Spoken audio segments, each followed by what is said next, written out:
Back in 2021, I moved to Central Texas about an hour and a half outside of Austin. Being a new adult with a new sense of adventure in a new state after a sheltered childhood, I hopped on dating apps pretty regularly to meet and chat with all sorts of people. Admittedly, at the time I didn't have very good standards for who I swiped right on, lol. One day, I swiped right on this guy who had maybe 3 pictures, all kind of blurry and didn't really show his face too well.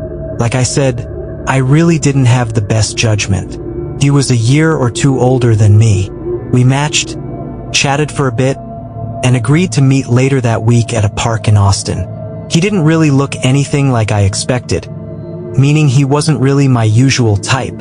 His head was shaved, he wore boring clothes, he was pretty unsubstantial if I'm being honest.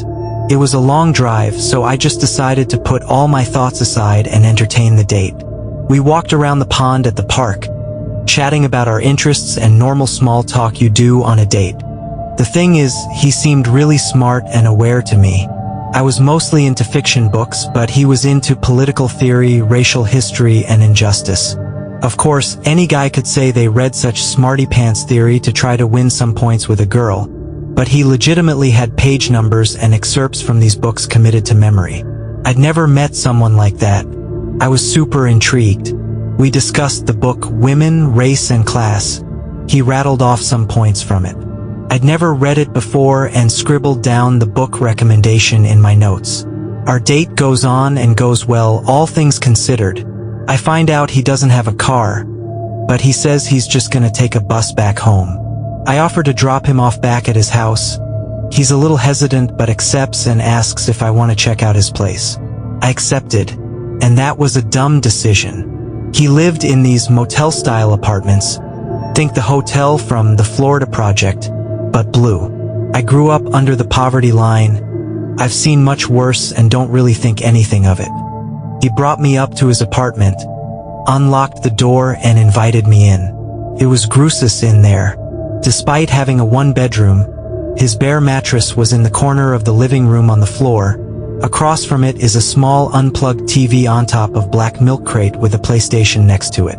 A small DIY table next to his bed functioning as both a desk and a nightstand. That was it. Nothing else on the walls, no other furniture. I asked if he recently moved in. He says he did about 4 or 5 months ago. I ask why his bed is in the living room, why not your bedroom? He stutters out a response. The neighborhood is bad. If someone breaks in, I don't want them sneaking up on me. I shrug. He offers me a cup of water and I follow him into the kitchen to be nosy and look through his cabinets and fridge. The only things in his cabinets are cans of mixed beans and bags of rice. All in his fridge is a few bottles of Jumex and leftover rice. I comment on his shitty bachelor-style eating habits and ask to use the restroom before I go. His bathroom is even worse.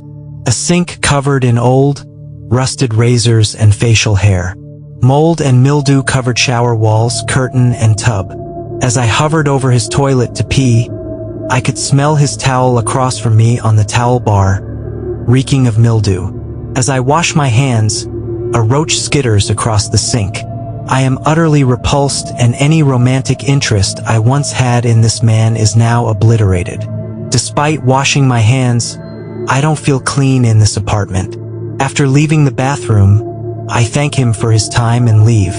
Now, here is where I will take some responsibility and say, I made a mistake by not leaving it there. I knew I was not interested in the slightest romantically to this dude based on his living environment, but I have to admit, I really enjoyed picking his brain on things. He was genuinely interesting to listen to and talk about theory, hence why I read the books he recommended and discussed them with him. Looking back, that would definitely be something a girl would do if she wanted to pursue something further. I was not smart about that stuff. We would text and call and such over a month and a half or so, with things being truly platonic on my side. I just really wanted to talk about books and catch up. One day he texted me in a panic and asking to see me. Worried about him, I try to call and figure out what was going on. His voice is different, it sounds strained and tired. He asks for me to come to his apartment, that what he needs to talk about can't be talked about on the phone. I'm annoyed being that it's an hour-long drive from my house to his apartment. He begs and pleads with me to come, so begrudgingly I hop in my car and head to Austin. By the time I park in front of his apartment building, he's already outside, pacing back and forth. He hops in the passenger of my car and I finally get a good look at him. His eyes are bloodshot red, wide, and he looked as if he hadn't slept in days. He gives me a long, strong hug, then starts rattling on about nothing in particular. I stop him and ask, "Dude, why am I here? What's going on?" He pauses and brings his voice down to a whisper. "I want to tell you everything. But first, you need to turn your phone to airplane mode, open up your glove box, and leave it in the car." Before this point, I had never really had any reason to fear for my safety around this guy. He didn't seem like the type to do anything dangerous, but as he said that, I felt a pit growing in my stomach. Eager to just get this settled, I do what he asks but request to go on a walk around the neighborhood and talk, as the neighborhood was right next to an extremely busy street and I wanted to be around more people just in case something went wrong. We go for a slow walk around the neighborhood, and he lets me in on his problem. He's been seeing people surveilling him and he's sure of it. Big black Escalades with pitch black windows staking out his apartment, his job, anywhere he goes. He's being gang-stalked. Confused, I asked who he thought was following him. "The rap industry," he says. "Those people want me dead." What I didn't mention about this guy is that he loved to write raps. He had a little notebook he kept with him at all times, full of little ciphers. I didn't mention this fact because his raps honestly sucked. They were terrible and pseudo-intellectual. I never said this out loud because, I don't want to hinder any person's creative expression. Another point to make is, this dude never posted any of his stuff online anywhere. He kept all of his stuff to himself or would show it to the people immediately around him, but never publicized them anywhere as far as I knew. So, who, if anyone, cared enough about this one sorry Italian dude's raps locked away in a notebook? The answer is no one. And I knew that. At that moment I realized I was stuck with an individual having a mental health episode and I was completely alone. He rattled on about how he was saying the things they were too scared to expose, and that what I'm writing is going to change the world, they want to kill me for it, and I wanted to tell you to keep you safe and so you can decide if you want to be involved or not. As I took it all in, I guided him over to a spot to sit down. When I finally got a moment of silence and to think, I leveled with him. I told him that I was inequipped to handle this, he needed to seek some help, and that I was leaving. He yelled and screamed and cried after me, saying I was the only one he trusted, but I was so scared that I ignored his cries, hustled back to my car and sped away. I didn't talk to him for months after that. I didn't know what to say. I wasn't scared of him, but I was scared for him. I had no idea what to do. I just knew I couldn't do anything for him. Months later, I moved to Houston for college. I had my first apartment to myself and was feeling amazing. Bored one random day, I was looking up the names of some people I had previously dated, mainly being nosy again and wanting to see if any of them had gotten into any trouble. I finally get around to looking up this guy, and up pops a link for his LinkedIn. I click it and browse, but don't really see anything interesting, so I move on. The next day, I get a notification of a DM on LinkedIn. It's from him. I had no idea that LinkedIn notifies you when someone looks at your profile, but in this case it let him know that I was snooping. He sent a little sly message, something like, "Caught you peeking." I apologized for being nosy and we exchanged some small talk. Later on I get a message on my phone, an actual text message from him asking if it's okay to text me. We catch up, I let him know I moved and stuff, and then I ask how he's been up to and if he's doing better. Boy, the whiplash I got when I found out what this dude had gone through in the months we hadn't spoken. He told me that a couple weeks after I stopped talking to him, he was in a bad way. By this time he had gotten his car back and had relapsed with the drinking problem that I didn't know he had. One day he hopped into his car after drinking in excess, got on a freeway and was driving his car at upwards of 80 miles per hour. He says he blacked out at some point, then woke up to his car crashed into a bridge support beam, and his legs trapped under the dash. His car was absolutely obliterated. He wasn't in good shape in the slightest either. I can't remember which side it happened on, but he told me that he had to have everything from his thigh down amputated. In a matter of months of not talking to this guy, he lost a foot. After the accident, he moved back to Lubbock to live with his mom. I remember crying, instantly coming to the conclusion that it was my fault that happened. I mean, I had cut communication with him right before. He said I was the closest friend he had, and I left him. I felt so terrible. I apologized to him, though realistically I knew I had nothing to do with it. He rejected my apology, insisting it was all his fault and that he was doing much better since. I couldn't shake the feeling of guilt though. Later, I brought up that I was going to the Denzel Curry show coming up in a few weeks. He mentioned that since his injury, he hadn't felt comfortable leaving the house much and hadn't been to a concert in some time. He really enjoyed Denzel's music though.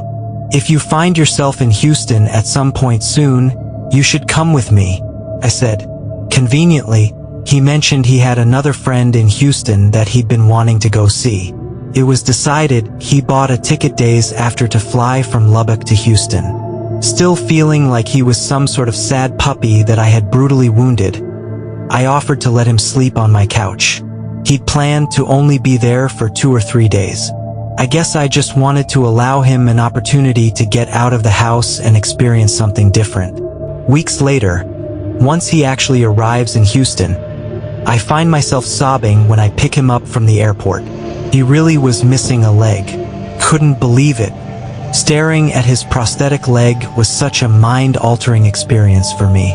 I'd really wished that for some messed up reason he had lied about it. When we arrive at my place, I realize him staying at my apartment is a feat easier said than done. I lived in an apartment up a flight of stairs. Each time he needed to get in or out, I had to give him a shoulder of support to make it up and down the stairs. But we get it done. We finally make it inside. He takes off his shoes and settles on the couch. I sit on the floor parallel to him. I ask if I can see his leg. He pops the prosthetic off and I start sobbing all over again. The days that he stays with me, for the most part, go smoothly. We go to the Denzel show one day and have a good time, and while I'm working on college assignments, he goes to visit his friend. Then he decides to stay for a couple more days, which I don't mind at the time. He decides to turn 3 days into 6 days. When he's at my house, he helps me with my classwork and accompanies me on errands. It's not too bad. One day, we're sitting in my living room watching TV or something while I'm working on an assignment. I feel him staring at me and ask, "What?" With a huge smile, he says, "What would stop me from getting you pregnant and staying here with you forever?" Man, when I say my heart dropped to my feet, I mean it. I start laughing awkwardly as if to say, "Yeah, that okay, that anyway." But from the moment he said that, in my mind he became a threat. I wasn't too worried though. This man is in my house and I have some big advantages despite him being taller than me. There had been numerous instances that week of me easily knocking him over and sending him to the floor. I knew if worse came to worse and blows came to blows, I could send him flying down my flight of stairs, as awful a thought that is. Thankfully, his stay was coming to an end, expedited by me insisting that he needed to go home after he hinted that maybe he could stay a couple days longer. I can't remember if I gave him the grace of bringing him to the airport or making him get an Uber, but soon he was gone and I never saw him in person ever again. I whittled down contact with him, but he would still send me text messages like, "Miss you," and "I want to come back. Do you want me to come back?" He loved getting into stupid little arguments. One day he texted me a link to a J. Cole music video, asking my opinion on it. The storyline was Django adjacent. I just responded, "Pretty cool," and that sent him down into a tirade against me, preaching that the video was sexualizing and downplaying racism and slavery, and that I should be ashamed of myself for thinking the video was okay. He even called me racist. Me, a mixed-race black woman, was surprised to learn such a fact about myself from this Italian man. I ended the conversation, told him he was being, frankly, quite fucking ridiculous, and demanded for the final time that he not contact me anymore. I was tired of this. This dude was weird, intense, and high-key predatory. He fired off every insult in the book, saying how he'd kick my ass for being a fake woke racist, now that he knew where I lived. I didn't block his number in the case I wanted to file for a restraining order and wanted to collect evidence. But really, I wish I had blocked him. From that day forth, he relentlessly sent me messages every single day, nearly every hour. When it finally got to a point where I felt I had collected enough evidence against him, I blocked him. I never pursued the restraining order because really, I wasn't intimidated by him. I had it in mind that even if he wanted to come back for me, he more than likely couldn't. Well, a year or so goes by after that. One failed long-term relationship with another guy later, and I end up moving to a new state to be closer to family. It's probably 2 a.m. or something close. I'm up doing my nosy thing and looking up people again. I look up this guy yet again, though this time, his LinkedIn wasn't the first link to pop up. Lubbock man indicted, accused of stabbing and killing mother. The link reads, it was posted 2 months before I moved to my new state.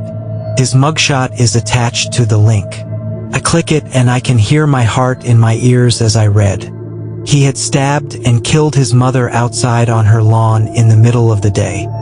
He dragged her body to the back of the house and sprayed her corpse down with a hose. Once police arrived, somehow he was able to run away, but they soon caught him. The news caught his arrest on camera. You can see him sitting on the sidewalk, shirtless next to the police cruiser. I sat there in my bedroom in absolute shock. His mother was a loved member of the community. She was a child psychologist, crazily enough. Memories of her calling his phone while I was around him started flooding me.